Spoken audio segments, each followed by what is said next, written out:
الرحیم شروع کرتے ہیں رب ذوالجلال کے اس بابرکت نام سے جو سلیم بھی ہے، کریم بھی ہے، علیم بھی ہے اور رحیم بھی۔ میں تلاوت کلام پاک کے لیے التماس کرتا ہوں جناب پروفیسر اظہر سیالوی صاحب سے کہ وہ یہاں تشریف لا کر تلاوت کلام پاک فرمائیں۔ پروفیسر اظہر سیالوی۔ أعوذ بالله من الشيطان الرجيم بسم الله الرحمن الرحيم قل هو الله أحد الله الصمد لم يلد ولم يولد ولم يكن له كفوا أحد صدق الله العظيم۔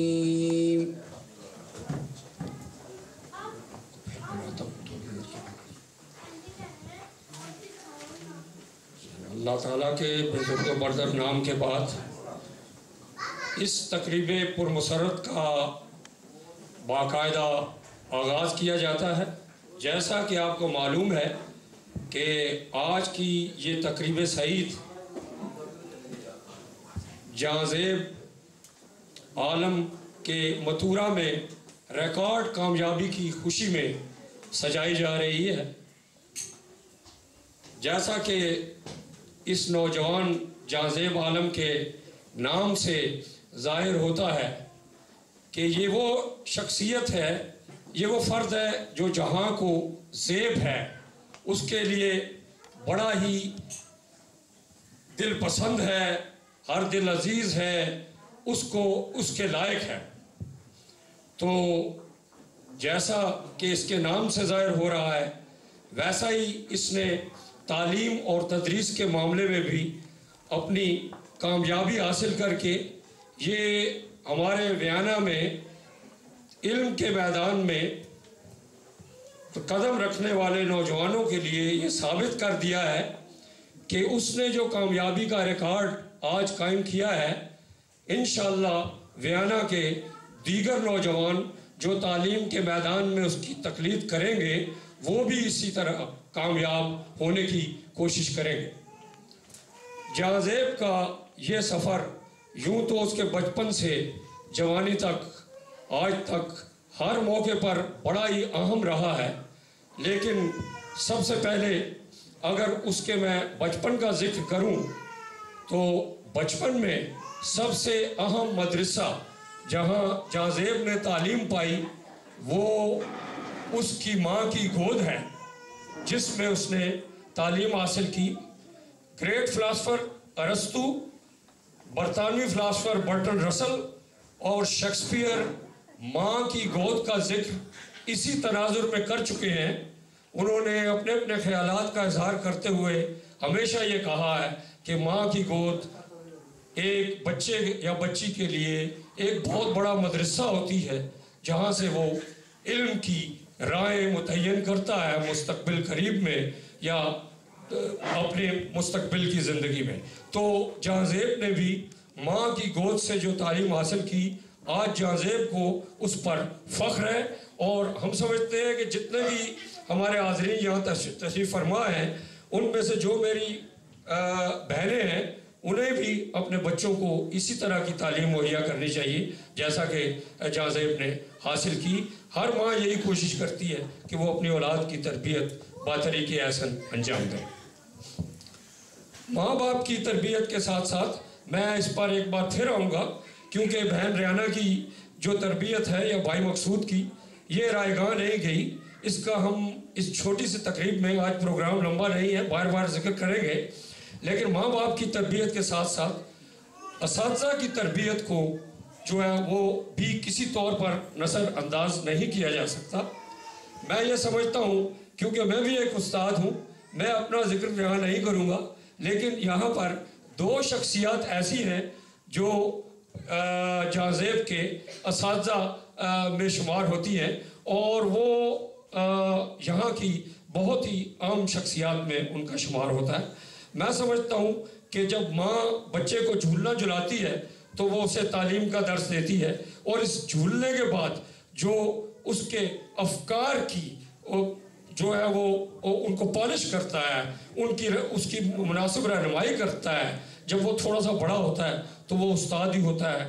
میرے اساتذہ نے بھی مجھ پر اچھا وقت صرف کیا، آج میں آپ کے سامنے کھڑا ہوں۔ اسی طرح ہر شریک محفل جو جہاں بیٹھا ہوا ہے اس کے پیچھے یا تو کہتے ہیں کسی عورت کا ہاتھ ہوتا ہے، میں یہ سمجھتا ہوں بیوی کا ہاتھ بھی ہو سکتا ہے، لیکن اس سے پہلے اگر اس کی رہنمائی فرماتی ہے تو اس کی ماں فرماتی ہے، اور اس کی جوانی میں اس کے اساتذہ اس کے کارآمد ہوتے ہیں۔ آج میں یہاں ایک ایسے استاد کو دعوت دوں گا سب سے پہلے جو اپنے جہانزیب عالم کے استاد رہے، انہوں نے اسلامی دینی تعلیم اور اردو کی تعلیم ان سے پائی اور بہت کچھ حاصل کیا ان سے۔ تو میری مراد ہے یہاں جناب پروفیسر اظہر سیالوی صاحب سے، انہیں میں پھر ایک بار التماس کرتا ہوں کہ وہ اسٹیج پر آ کر جہانزیب عالم کے بارے میں اپنے تجربات و خیالات کا اظہار کریں۔ جناب پروفیسر اظہر سیالوی۔ بسم اللہ الرحمن الرحیم۔ جہانزیب کے بارے میں جو اظہار ہے وہ میں قرآن اور احادیث کے انداز میں کرتا چلا جاؤں گا ماشاءاللہ۔ میں اپریل 2005 میں یہاں ویانا میں آیا تھا۔ مسجد مدینہ میں بچوں کو پڑھانے کا سلسلہ ویرنگر مرتل پہ شروع کیا تھا۔ ایک چھوٹا سا پیارا سا معصوم سا بچہ چشمہ لگائے کونے میں دبک کے بیٹھا ہوتا، بلکہ دوسرے بچوں سے تنگ کرتے۔ اس سے تنگ کرنے والے کئی بچے آج ڈرائیور ہیں، الحمدللہ ہمارا وہ بھی اثاثہ ہیں، لیکن پھر بھی ایک فرق ہوتا ہے۔ تو یہ معصوم بچہ جو بیٹھا ہوتا اور قرآن پڑھنے میں لگا ہوتا، بہت کم مدت میں اس نے قرآن پڑھا، وہ جہانزیب عالم ہے۔ تو یہی جو کیفیت ہے، اللہ عز و جل نے قرآن حکیم فرقان مجید میں ارشاد فرمائی، قول کہ اے میرے محبوب صلی اللہ علیہ وسلم آپ ارشاد فرما دیجئے، کل یعمل علی شاکلتی، کہ ہر چیز اپنی طبیعت اور اپنی فطرت کے مطابق عمل کرتی ہے۔ ہر چیز کا عمل اس کے اپنے مزاج، اس کی طبیعت، اس کی فطرت، اس کے اندر جو کیفیت ہوتی ہے اس کے مطابق ہوتی ہے۔ جہانزیب کے اندر جو چیز تھی، جیسی تھی، اس نے اس کے انداز میں اپنا دکھایا۔ 2 دن پہلے بھی ایک بچے کا ماشاءاللہ ماتھورا کرنے کے سلسلے میں بیٹھے تھے، مٹھائی کھا رہے تھے، وہ بچہ بھی بڑا معصوم سا، لیکن یہ جو کیفیت ہوتی ہے یہ حقیقتاً ماں کی طرف سے شروع ہوتی ہے اور بچے کے بچپنے سے شروع ہوتی ہے۔ مجھے آج ہی کہا گیا تھا تو میں اس لیے ساتھ لے آیا، مختصر انداز میں شاید کچھ اور باتیں بھی کر لیتا ہوں، ٹائم زیادہ نہیں لوں گا، لیکن یہ کہ ایک کیفیت عربی شعر ہے لیکن میں ترجمے کرتا جاؤں گا وقت بچانے کے لیے، کہ کیا ان بچوں سے کسی فضل اور کمال کی امید رکھی جا سکتی ہے جنہوں نے ناقص عورتوں کے سینے سے دودھ پیا ہو۔ تو جو بچہ بہت بڑا کام دکھاتا ہے اس کی ماں بھی ناقص نہیں ہوتی، اس نے ناقص دودھ نہیں پیا ہوتا، کچھ نہ کچھ کارآمد چیز ہوتی ہے۔ اور اسی کیفیت کو ایک زمانے میں شرعی عدالت نے ایک چور کو چوری کی بنیاد پر ہاتھ کاٹنے کی سزا دی، تو اس نے کہا کہ مجھ سے پہلے میری ماں کی زبان کو کاٹو، میرے ہاتھ کاٹنے سے پہلے میری ماں کی زبان کو کاٹو۔ وجہ کیا ہے کہ میں جب تھوڑا سا جوانی کی طرف آیا تو میں نے پڑوسی کے مرغی کی انڈے کی چوری کی، تو میری ماں نے مجھے تھپکی دی اور تھپکی دینے کے بعد کہا کہ آج میرا بیٹا جوان ہو گیا، اور اس نے میرا معاملہ جو تھا وہ میرے باپ سے بھی چھپا کے رکھا اور مجھے کہا کہ بیٹا اب پتہ چلا کہ تو مرد بن گیا، کڑیل جوان بن گیا۔ تو وہاں میری ماں نے مجھے آشیرواد دی، چلتے چلتے آج میں قوم کا بہت بڑا چور بنا بیٹھا ہوں۔ تو یعنی ماں کا آغاز ہوتا ہے اپنے بچے کو تربیت دینے کا، وہاں سے سلسلہ شروع ہوتا ہے۔ دوسرے عربی کا شعر آتا ہے کہ وہ بچہ یتیم نہیں ہے جس کے ماں باپ مر گئے ہوں، بلکہ وہ بچہ یتیم ہے جس کے ماں باپ کے پاس اس کی تربیت کے لیے وقت نہ۔ اور الحمدللہ جہانزیب کی زندگی کو میں چونکہ 2005 سے لے کے آج تک دیکھتا چلا اور اس کے امی ابو سے بھی رابطہ ہے، جتنی توجہ، جتنا وقت انہوں نے اس کو دیا، جتنا اس کی خواہشات کو پورا کیا، جس انداز میں اس کو لے کر چلے، انہوں نے خود پڑھایا ہوگا یا نہیں بیٹھ کے پڑھایا ہوگا، لیکن جس انداز میں اس کو وقت دیا، یہ وہ وقت ہے کہ جو انسان کو کبھی یتیم نہیں ہونے دیتا۔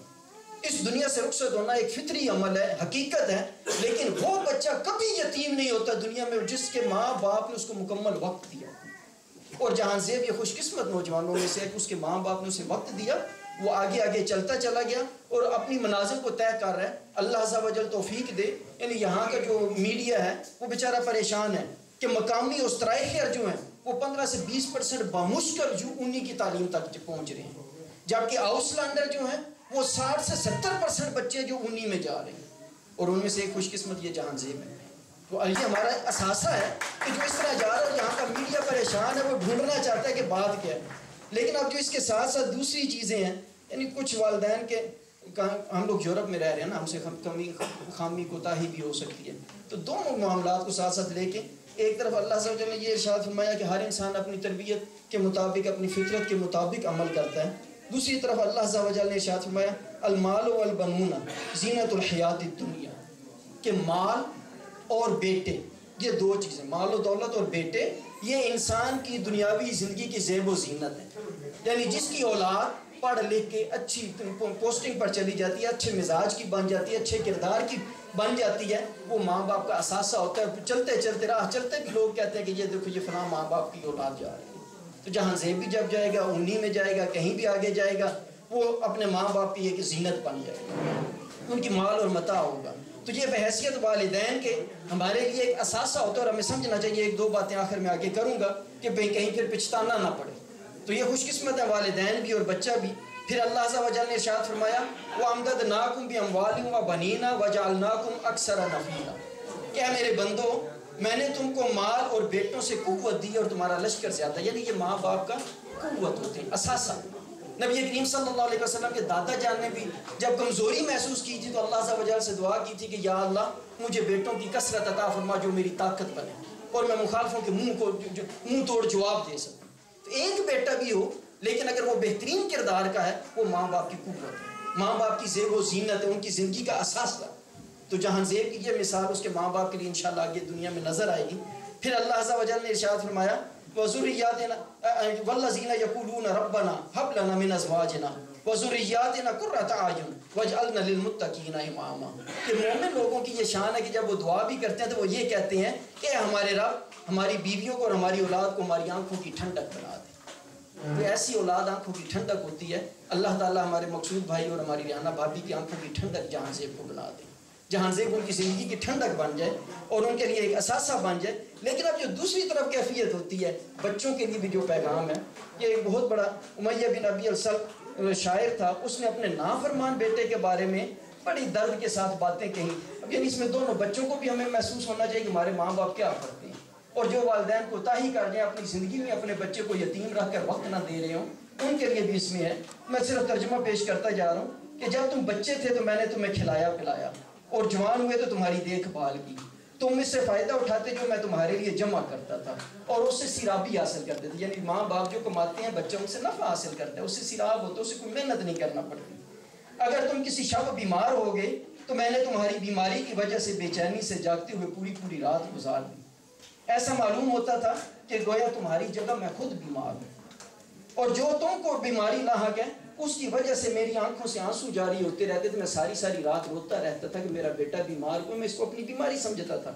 میرا دل تمہاری ہلاکت سے خوف زدہ رہتا، حالانکہ مجھے معلوم تھا کہ موت کا وقت مقرر ہے، لیکن پھر بھی میں باپ بن کے تیرے لیے پریشان رہتا اور روتا رہتا تھا. جب تم اس عمر اور زمانے کو اب پہنچ گئے ہو کہ میری امیدوں اور آرزوؤں کا منتہا تم بننے والے تھے، تو تم نے مجھے اس کا یہ صلہ دیا. یعنی کہیں نہ کہیں خامی رہ گی ماں باپ سے، تو اب وہ اولاد نافرمان ہوئی. اب وہ کیا کہتا ہے، اب جب تم نے میری آرزوؤں کو پورا کرنا تھا. یعنی اب یہ والدین کے لیے بھی ایک پیغام ہے کہ کہیں کمی نہ رہ جائے، بچے کو اپنی زندگی میں یتیم نہ کر دیا جائے کہ بڑھاپے میں ہمیں رونا پڑے، ہمارا وہ رونا بن جائے گا. اب وہ روتے ہوئے یہ کہہ رہا ہے کہ تم نے مجھے اس کا یہ صلہ دیا کہ سخت ہو گئے، ترش ہوئی شروع کر دی. ایسا معلوم ہوتا ہے کہ تم میرے محسن ہو، کہ تم مجھ پر احسان کرتے رہے کہ تم میری اولاد بن کر آئے. بس اگر تم نے میرے باپ ہونے کی حق کی رعایت کی ہوتی اتنا ہی کر لیتے جتنا کہ ایک برابر میں رہنے والے پڑوسی کے ساتھ کیا. یعنی باپ رو کے رب یہ کہہ رہے ہیں. تو یہ کیفیت اللہ تعالیٰ محفوظ رکھے ہمارے اندر نہیں آنی کہ بڑھاپے میں رو کر یہ نہ کہ بیٹا اتنی کر دے جتنا پڑوسی کے ساتھ کوئی کرتا ہے. لیکن اگر وقت دیا جائے، تربیت کی جائے، بچے کو پڑھایا لکھایا جائے، اس کو احساس نہ ہونے دیا جائے کہ وہ زندگی میں یتیم ہے، تو وہی بچہ بڑھاپے کا اثاثہ بن جاتا ہے. پھر اس کے بعد وہ یہ کہتے ہیں کہ دوسرے ابو بکر ترتوسی ان کے اشعار ہیں، اگر بیٹے کو یہ معلوم ہو جاتا کہ کون سا گھونٹ والدین اس کے فراق میں حلق سے نیچے اتارتے رہے، یعنی جب وہ چلا جاتا سکول میں، کالج میں، کہیں دور چلا جاتا، تو ماں باپ کیسے رو رو کے اس کا انتظار کرتے تھے.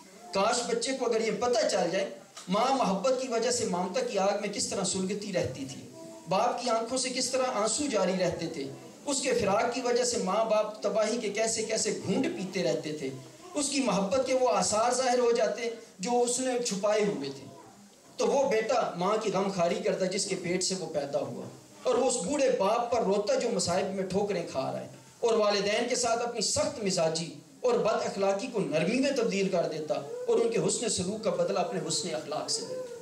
یعنی بچے کو یہ احساس ہونا چاہیے، جو بچے ہیں جو نوجوان ہیں ان کو یہ کیسے پاکستان سے چھوڑ چھاڑ کے یہاں کیا کچھ کیا، انہوں نے کس انداز میں تکالیف، صرف اتنا سا ہی تصور کر لیں ابھی آپ ہی کہ ماں باپ چھوڑ کر چلے جائیں تو نوجوان ہے کہ 17 18 20 سال کا بچہ اس کی زندگی کیسے دیارے گیا میں گزر گئی۔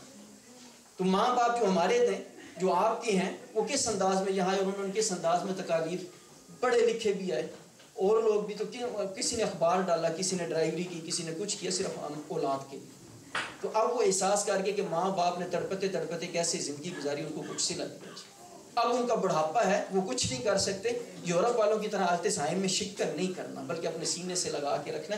حضرت سیدنا عمر رضی اللہ تعالیٰ عنہ کے زمانے میں آپ جب گشت کرتے تھے، ایک بچی کو انہوں نے دیکھا کہ اپنے بوڑھے باپ کو، وہ بوڑھا باپ اتنی زیادہ عمر کا ہو چکا تھا کہ ہڈیوں کا ڈھانچہ بنتے بنتے ایک بچے کی طرح، تو بچی اس کی بیٹی اس کو اٹھا کے گود میں اس کو چمچ سے کھلا رہی ہے کہ میری بیٹی تو کتنی سعادت مند ہے۔ تو وہ عرض کرنے لگی یا امیر المومنین میں سعادت مند نہیں، میرا باپ اصل میں سعادت والا تھا۔ کیسے؟ کہنے لگی یا امیر المومنین میرا باپ اور میری ماں جب مجھے بچپن میں نہیں کھا سکتی تھی، اس حالت میں تھی میں جس طرح آج یہ میرا باپ ہے، تو یہ جو مجھے کھلاتے پلاتے تھے اس شوق میں کھلاتے تھے کہ میں زندہ رہوں، اور میں اس وجہ سے کھلا رہی ہوں کہ انہوں نے مجھ پر احسان کیا، اور دعا کرتی ہوں یا اللہ جلدی جلدی میرے باپ کو سمیٹ لے، کہیں میں نافرمان نہ بن جاؤں، کہیں یہ بوجھ نہ مجھ پر بن جائے۔ تو میرے ماں باپ کا جو عمل ہے، یعنی آپ اولاد بچپن بڑھاپے میں آ کے والدین کو کھلا بھی دے تو اس لیے کہ وہ زمانہ برا نہ کہے، لیکن والدین اپنی خالص محبت کی وجہ سے کھلاتے ہیں۔ تو حضرت سیدنا عمر رضی اللہ تعالیٰ عنہ فرمایا مجھے لوگ ویسے ہی محدث کہتے ہیں، اصل محدث تو یہ بچی ہے جس نے اصل مغز کو جا کے ڈھونڈا ہے کہ اولاد اگر خدمت بھی کرتی ہے تو اس لیے کرتی ہے کہ زمانہ مجھے برا نہ کہے، یا اللہ تعالیٰ جلدی جلدی اس کو سمیٹ لے کہیں لے جائے تاکہ میرا فریضہ مکمل ہو جائے۔ لیکن والدین اس لیے نہیں، وہ پیدا ہونے سے پہلے سے لے کے آخری وقت تک اس وجہ سے سینے سے لگائے رہتے ہیں کہ یہ ہماری دولت ہے، ہماری آنکھوں کی ٹھنڈک ہے، ہمارا اثاثہ ہے۔ آخری اشعار اس کے بعد اجازت لے لوں گا۔ ان کا خلاصہ ہے کہ یہ ایک شاعر تھا، اس کے 8 بیٹے تھے اور 8 بیٹے اس کو چھوڑ کے چلے گئے۔ اب وہ یہ کیا کہتے ہیں، بڑی پیاری پیاری باتیں اس میں وہ یہ کر رہے ہیں، کہتے ہیں کہاں ہے وہ پرکیف شور و شغب، بچوں کو ڈانٹتے ہیں، اور والدین کے لیے بات آ رہی ہے کہ پھر بچپن میں وہ یاد آتا ہے جب اولاد چھوڑ کر اگر چلی بھی جائے، تو وہ کہتے ہیں کہاں ہے وہ پرکیف شور و شغب، کہاں ہے وہ پڑھنا جس میں کھیل کود شامل تھا، کہاں ہے وہ شوق و چنچل بچپن، کہاں ہے زمین پر گری ہوئی گڑیاں اور کتابیں۔ ہم بچوں کو ڈانٹتے ہیں، ایسا نہیں کرنا چاہیے، یہ گند مچا دینا، رنگ روغن لگا دینا، یہ بچوں کی طبیعت ہے، ہم نے بھی کیا، اور یہ بڑھاپے میں یاد آتا ہے کہ یہ ساری چیزیں اب کدھر چلی گئی۔ وہ کہتے ہیں کہاں ہے زمین پر گری ہوئی گڑیاں اور کتابیں، کہاں ہے بلا ضرورت ایک دوسرے کی مخالفت، کہاں ہے بلا سبب ایک دوسرے کی شکایت۔ بچے یہ جو معاملات کرتے ہیں آج تک یہی عمل ہے، یہی حقیقت ہے جو ہمارے سامنے آتی ہے۔ والدین غصے ہو جاتے ہیں، تنگ آ جاتے ہیں، کیا مصیبت بن گئے ہو تم لوگ، لیکن یہ بچپن میں جب بڑھاپا آ جاتا ہے، اولاد پاس نہیں ہوتی تو یہ باتیں یاد آتی ہیں، اس وقت یہ کیفیت بنتی ہے کہ بچے کہاں بیک زبردستی کا ہنسنا اور رونا، یعنی والد زبردستی ہنستے بھی ہیں والدین اور روتے بھی ہیں، کبھی بچے کی خاطر ہنس پڑتے ہیں کبھی رو پڑتے ہیں، یعنی کیسے زبردستی کا ہنسنا اور رونا۔ اور کہاں ہے وہ وقت کہ زبردستی کا غمگین ہونا اور خوش ہو جانا، کہاں میرے ساتھ بیٹھنے کے لیے ایک دوسرے پر سبقت لے جانا۔ بچے کو والد کو اس وقت یاد آتا ہے کہ بچے بھاگ بھاگ کے کہتا تھا میں نے گود میں بیٹھنا ہے، دوسرا کہتا ہے جہان زیب کو یہ چیزیں تو نہیں ملی، لیکن جہان زیب کا اپنا جو وقت والدین کے ساتھ گزرا، میں خود جب کبھی کبھار کی افطاری پہ ماشاءاللہ یہ بڑے بزرگوں کی روایت ہے لنگر چلانا، تو لنگر ان کے گھر میں چلتا رہتا ہے، سارے ہم لوگ جانتے ہیں مقصود بھائی کے گھر، تو اس بچے کی وہ بچپنے کی کیفیات اور وہ ساری چیزیں اکیلے میں یہ ساری چیزیں پائی جا رہی ہیں۔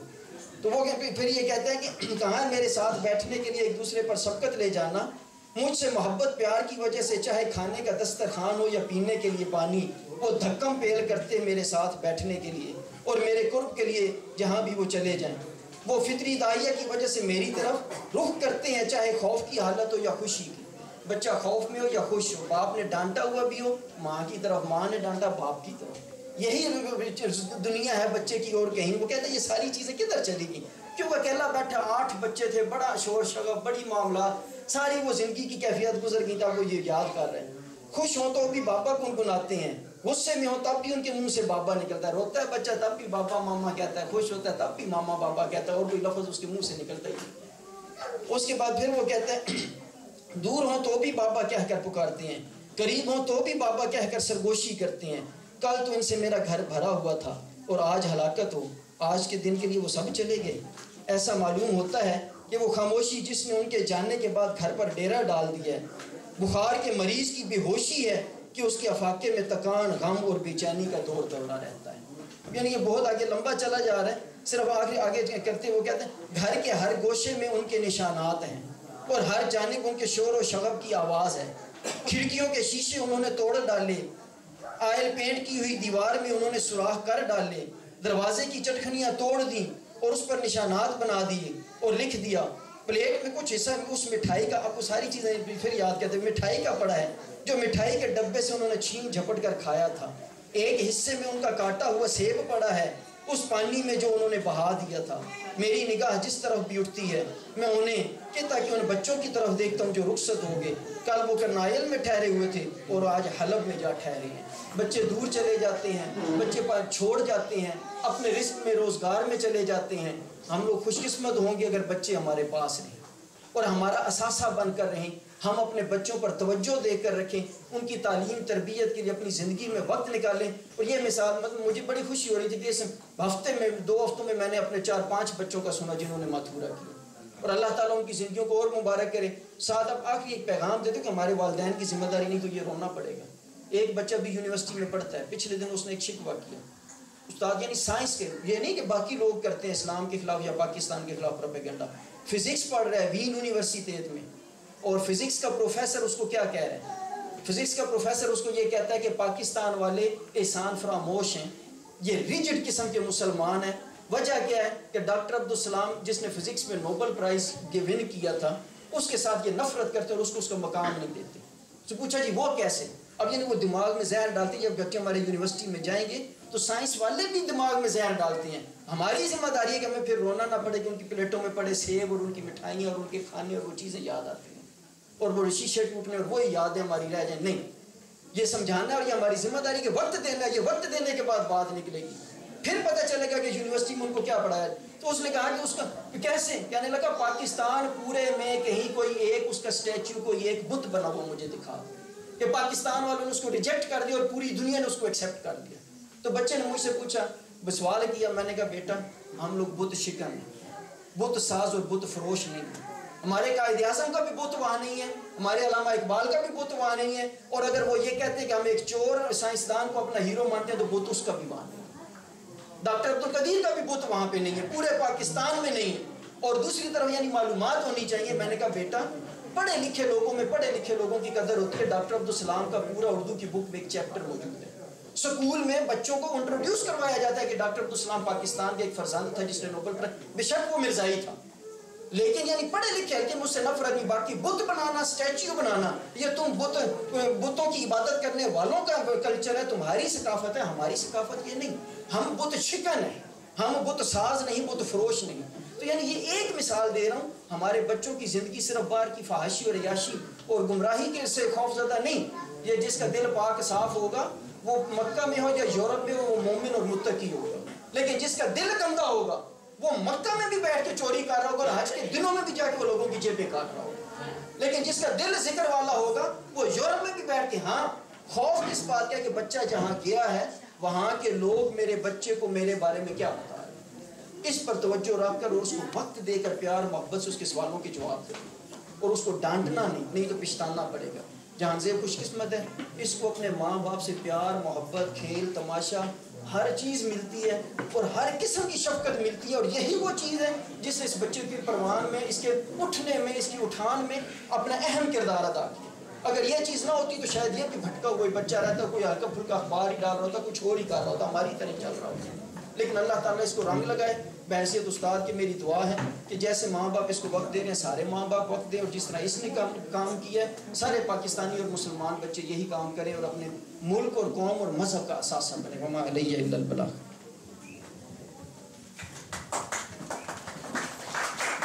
ماشاءاللہ جی، حضرت سیالوی صاحب نے بچوں کی نفسیات پر اور ان کی مذہبی حالات و واقعات پر بڑی سیر حاصل بحث کی ہے، تو میں چاہتا ہوں کہ کچھ تھوڑا سا محفل کو تھوڑا سا رنگین بنایا جائے. تو تھوڑا سا میں نے ادب کے حوالے سے جہاں زیب کے بارے جہاں زیب اپنی شان میں، اپنی آن میں سب سے یکتا، سب سے عالی ہے. ویانا میں جس کا کوئی ثانی نہیں، اپنے خلوص و محبت و رغبت میں بے مثالی ہے. جہاں زیب سب سے یکتا، سب سے عالی ہے. یہ اپنی رفتار میں جلالی و جمالی ہے. جو اس کے دل کو پہچان نہیں سکتا، وہ دل محبت سے عاری و خالی ہے. جہاں زیب سب سے یکتا، سب سے عالی ہے. ہمت ہے اس کی چٹان جیسی، شہرت ہے اس کی جہان جیسی، شخصیت ہے اس کی ایک کامل انسان جیسی. ہے مقدر کا دھنی، دل کا ہے غنی، اپنی فطرت کا والی ہے. جہاں زیب سب سے یکتا، سب سے عالی ہے. جہاں زیب اپنے مقدر کا ستارہ ہے. ہمیں اس پر کیوں ناز نہ ہو، یہ تعریف کے قابل بھی ہے، ستائش کرنے کے لائق بھی.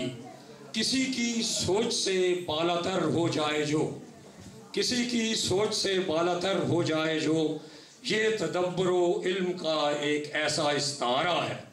جہاں زیب نشان راہ ہے سب کے لیے، یہ باشرف نگاہ راہ فلاح ہے سب کے لیے.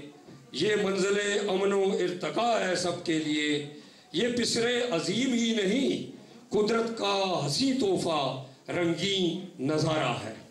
جہاں زیب عالم حسین بھی ہے، دل نشیں بھی. اس عالم میں جہاں زیب جیسا ملتا نہیں کہیں بھی. سدا کھلتی کھلکھلاتی مسکراتی رہے اس کی چمکیلی جبیں بھی. کامیابی و کامرانی، شادمانی و سلطانی اس کے قدم چومتی رہے. جہاں زیب اپنی فتح کے گیت گائے کہیں بھی، سرخرو ہو جائے اگر وہ جائے کہیں بھی.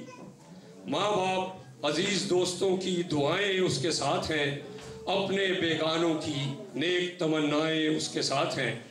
جہاں زیب کسی سے مات کھا سکتا نہیں، اس کی شخصیت بڑی دلکش و بے مثالی ہے. جہاں زیب سب سے یکتا، سب سے عالی ہے. آخری دو قطعات. بہن ریحانہ کی تربیت، بھائی مقصود کی رہنمائی، جہاں زیب نے صدا اپنائی. متورا میں یکتا رہا جہاں زیب، کامرانی کی منزل تکتا رہا جہاں زیب. آخر منزل مراد ہو گیا جہاں زیب، اپنے مشن میں کامران و شاد ہو گیا جہاں زیب. سب سے اس نے کامیابی کی داد پائی ہے یہ بہن ریحانہ کی تربیت، بھائی مقصود کی رہنمائی. ریحانہ اور بھائی مقصود کے لیے بہت سی تالیاں ہیں. جہاں زیب ماؤں کی دعاؤں سے کامیاب نظر آتا ہے آج، وہ ترقی کا ایک باب نظر آتا ہے آج. جو بھی اسے جاننا چاہے شوق سے جانے، وہ ہمارے لیے ایک کھلی کتاب نظر آتا ہے آج. جو اپنے ہم اثروں کو سلیقہ ایک کلام بخشے. آخری شعر ہے. جو اپنے ہم اثروں کو سلیقہ ایک کلام بخشے، جہاں زیب وہ انداز خطاب نظر آتا ہے. تو میں نے کہا کچھ اپنے سیالوی صاحب نے کافی اپنے ماں باپ کی تربیت پر کافی کچھ فرمایا. جو کچھ فرمایا انہوں نے بالکل اپنے ہمارے مذہب اسلام کی روشنی میں فرمایا. اور میں یہ کہوں گا کہ اللہ سب کو اولاد صالح عطا کرے، اور ایسی اولاد نہ دے جو بڑھاپے میں جی بڑھے تو بڑھی نو پل دے اتنے چھڈ آئے جی، تو ایسی اولاد خدا کسی دشمن نہ دے.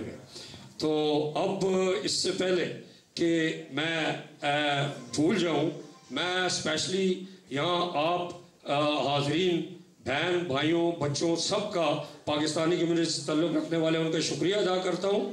اور سب سے بڑھ کر ہماری ایک انڈین فیملی جو بہت پیاری فیملی ہے یہاں تشریف لائے ہوئے ہیں، مسٹر اینڈ مسز وجے، اور ان کے چھوٹے سے ننھے مڈے بیٹے بھی ان کے ساتھ ہیں.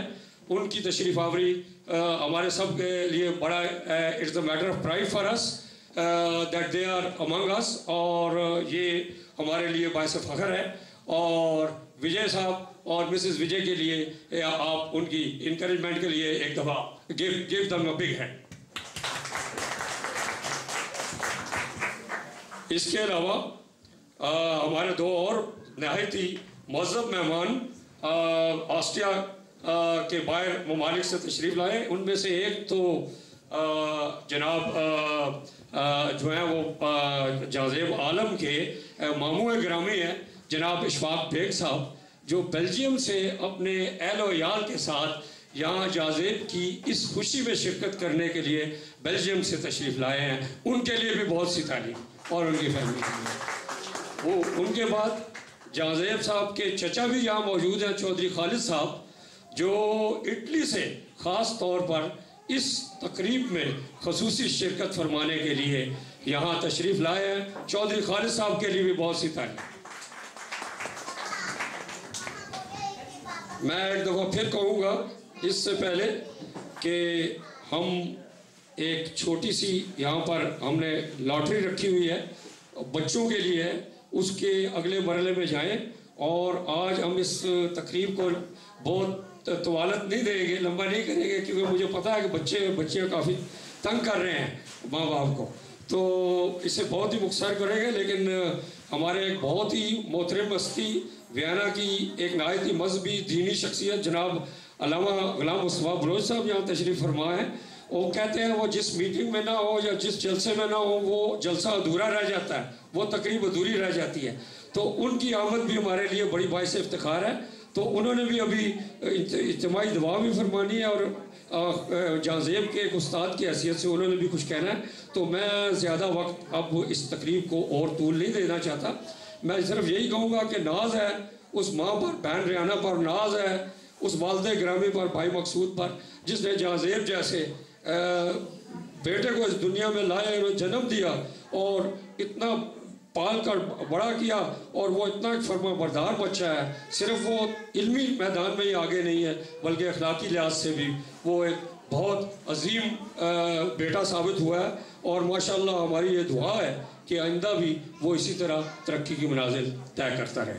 تو اب لاٹری کا مرحلہ شروع کرتے ہیں. اس سے پہلے کہ علامہ صاحب خطاب کریں گے اور اجتماعی دعا بھی فرمائیں گے, تو لاٹری کے لیے ایک ٹیبلٹ رکھا گیا بچوں کے لیے.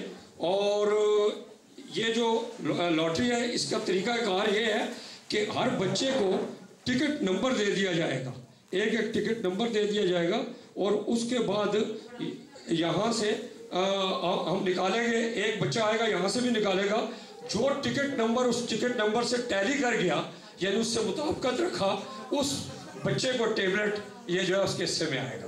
تو ہم یہ مرحلہ شروع کرتے ہیں. اپنے بھائی مقصود, یہ اپنے ٹکٹ کیسے تقسیم کرنے ہیں؟ ابھی ٹکٹ بچوں میں تقسیم کرنے ہیں.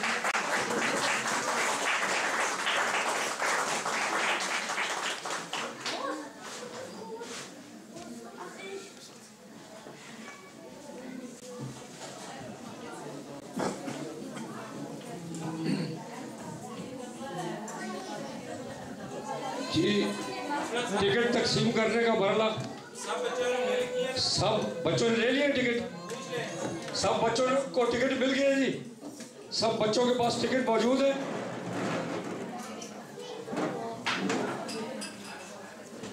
اگر کسی کو نہیں ملا تو وہ بتا دیں ابھی, کیونکہ مقصود صاحب بانٹ دیے ٹکٹ سب.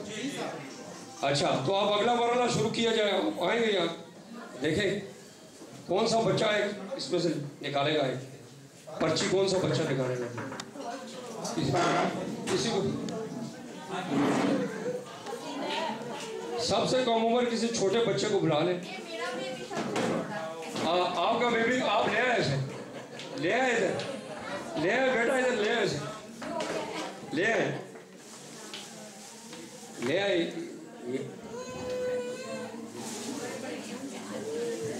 یہ لے آئے ادھر.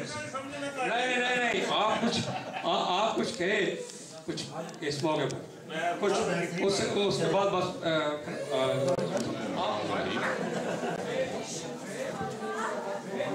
میں جہاں سے کی عشق متورہ سوگنس کے لیے کچھ لکھنا چاہتا تھا کہ جس طرح سالگرہ پہ لکھا تھا، لیکن میری کچھ مصروفیات کی وجہ سے میں نہیں لکھ سکا۔ میں اپنی اور اپنی فیملی کی طرف سے مقصود بھائی اور ریانہ بہن کو مبارکباد دیتا ہوں، اور جہاں زیب کو بھی بہت بہت مبارکباد دیتا ہوں۔ شکریہ۔ تو اب ہم اس آج کی اس تقریب سعید کو زیادہ طول نہیں دینا چاہتے۔ میں اپنے لکھے ہوئے ایک شعر کے بعد پھر علامہ صاحب کو زحمت دوں گا کہ وہ یہاں تشریف لائیں اور استاد کی حیثیت سے جہاں زیب کے حالات زندگی، اس کی تدریسی تدبر اور اس کے فکر و علم کے بارے میں روشنی ڈالیں، اور اجتماعی دعا بھی فرمائے گے اس کے بعد تقریب کے اختتام پر۔ میرے یہ اشعار جو ہیں وہ علامہ صاحب کی آمد کا جو ہے وہ آپ کو نوید سنائیں گے کہ ہماری ابتدا بھی بسم اللہ، ہماری انتہا بھی بسم اللہ، بس ایک تمنا دل میں ہے، پڑھتے رہے سدا ہی بسم اللہ۔ یہ میرے اپنے اشعار ہیں۔ تو اب میں ویانا کی نہایت ہی ممتاز دینی، علمی و مذہبی شخصیت جنہوں نے ویانا میں بہت سے سماجی بہبود کے کام انجام دیے اور جنہوں نے کئی لوگوں کی رہنمائی فرمائی اپنے علم کے سہارے، اور ان کی ویانا میں موجودگی اور کسی تقریب میں موجودگی کے بغیر میں سمجھتا ہوں کہ وہ تقریب ادھوری رہتی ہے۔ میری مراد جناب علامہ غلام مصطفیٰ بلوچ صاحب سے ہے، ان سے میں استدعا کرتا ہوں کہ وہ یہاں تشریف لائیں اور اپنے جازب عالم کی زندگی بارے کچھ اپنے خیالات کا اظہار فرمائیں اور اس کے بعد اجتماعی دعا بھی فرمائیں۔ جناب علامہ غلام مصطفیٰ بلوچ صاحب۔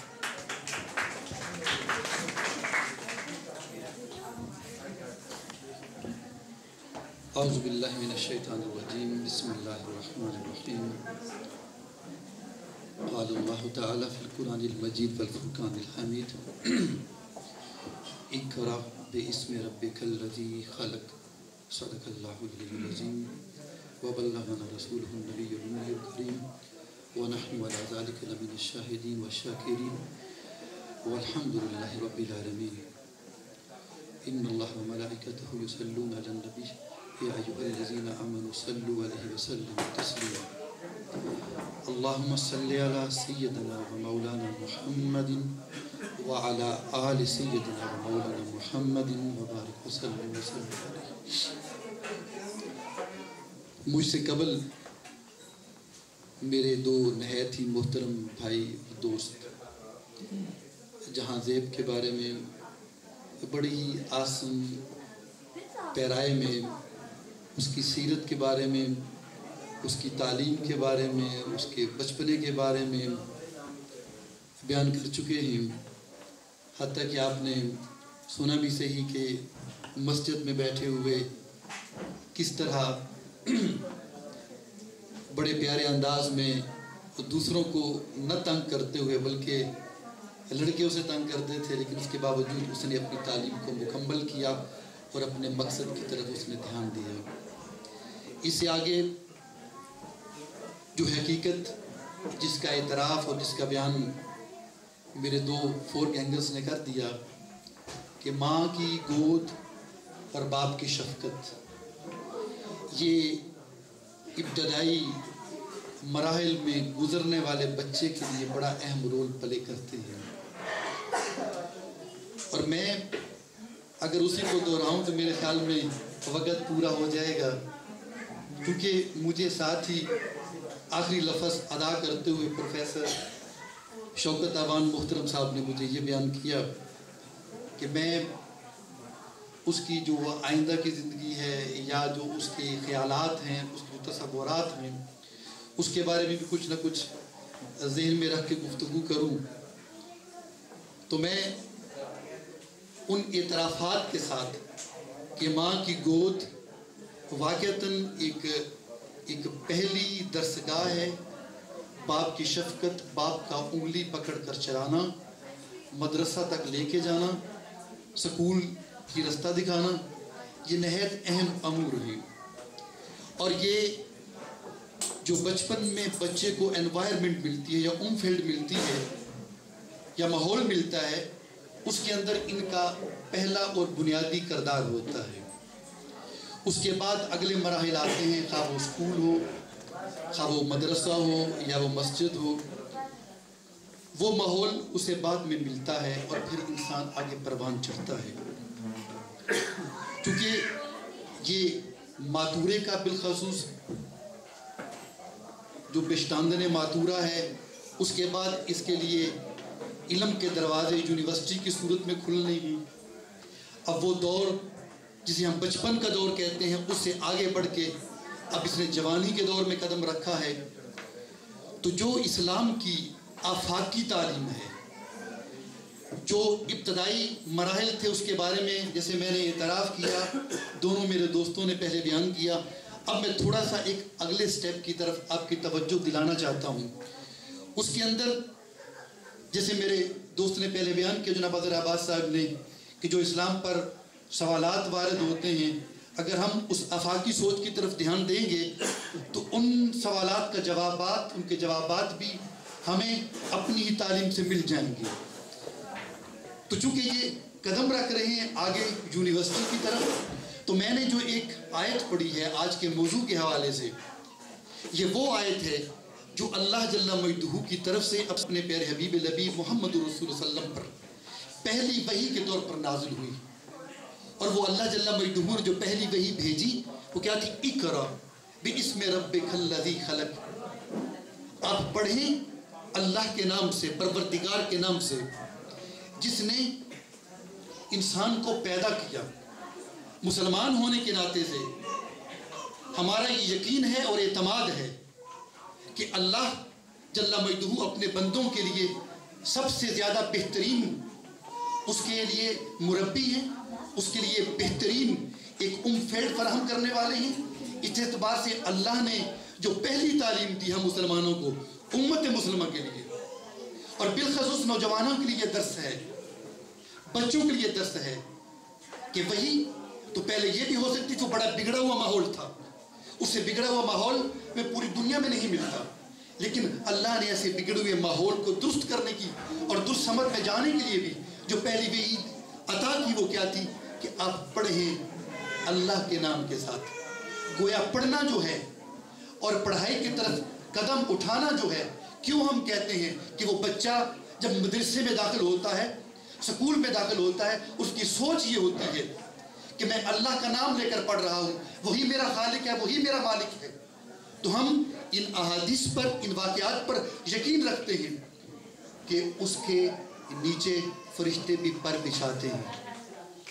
اور پھر جب بچہ تعلیم حاصل کرتا ہے اور تعلیم حاصل کر کے وہ اگلے میدان کی طرف بڑھتا ہے، تب اس کا میدان جیسے میں نے پہلے بھی بیان کیا، والدین بھی ہیں کہ وہ والدین کی خدمت بھی کرتا ہے، والدین کے ساتھ وہ شفقت سے پیش بھی آتا ہے، اپنے پڑوسی کے ساتھ، دوستوں کے ساتھ اچھا سلوک بھی ہوتا ہے۔ لیکن جب ماتورا کے بعد اور پروفیسر صاحب کے الفاظ میں جب اگری فکری سوچ کی طرف ہم دھیان دیتے ہیں، تو میں سمجھتا ہوں کہ جو بچے جن کو اللہ جل مجدہ نے اچھا ٹیلنٹ عطا کیا ہے اور جن کی اچھی سوچ ہے اور بچپن سے اللہ جل مجدہ نے انہیں فکری صلاحیتیں عطا کی ہیں، تو میں سمجھتا ہوں ان کی فیلڈ صرف ایک محلہ، اس کی فیلڈ صرف ایک مدرسہ یا ایک شہر نہیں ہوتا، میں سمجھتا ہوں اس کی فیلڈ ایک عالم اسلام ہونا چاہیے، اور اس کی فکری سوچ بڑی وسیع ہونی چاہیے، اور وہ سوچے کہ میں نے صرف اور صرف اپنے ایک محلے کی طرف دھیان نہیں دینا، بلکہ ہر ایک بچہ جو ہے اگر وہ یہ سوچ لے کر اٹھتا ہے کہ میں نے امت مسلمہ کی خبرگیری کرنی ہے، تو میں سمجھتا ہوں تبھی ہم مسلمان ہم اگلے مرحلے کی طرف قدم اٹھا سکتے ہیں۔